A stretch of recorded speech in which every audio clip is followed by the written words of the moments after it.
Welcome to chapter 10. In this chapter, we're going to start getting a little bit more creative. The next lessons are going to be less about fixing or correcting an image or working on it technically, and a lot more about a feeling that you want to put into the image. One of the big things to understand about color is that it affects emotion.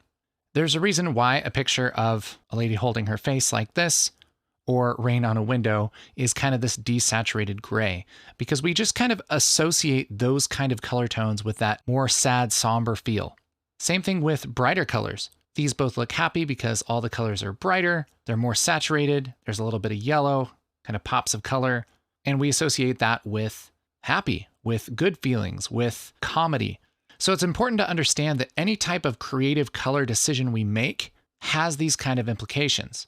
And this isn't just the hue of the colors, but this has to do with saturation, it has to do with contrast, it has to do with brightness. All of those things kind of go together to make a scene feel a certain way. You can explore the visuals of a ton of different movies on a site called Film Grab. It's just film-grab.com, and they have all kinds of still frames from tons of movies. So it's nice to look at if you're looking for inspiration, or to just kind of cleanse your palette of whatever you're thinking. But there are a couple things to notice here. Right now, I'm in the genre of action, and we do have a few shots that are kind of bright and saturated, but a lot of the action movies have this kind of bluish teal tone, has the really dark shadows. John Wick has a lot of blue, kind of dramatic colors. Daybreakers, same thing. Jurassic World, again, there's some green, but a lot of blue. A lot of kind of blue, darker, deeper shadows, very kind of dramatic feeling.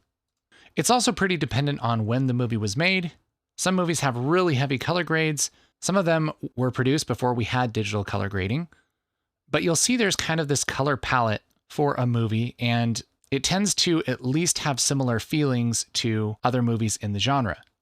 For instance, if we go to a different genre, we go to sci-fi, we're going to see a lot of this kind of dramatic bluish gray, a lot of high contrast, right?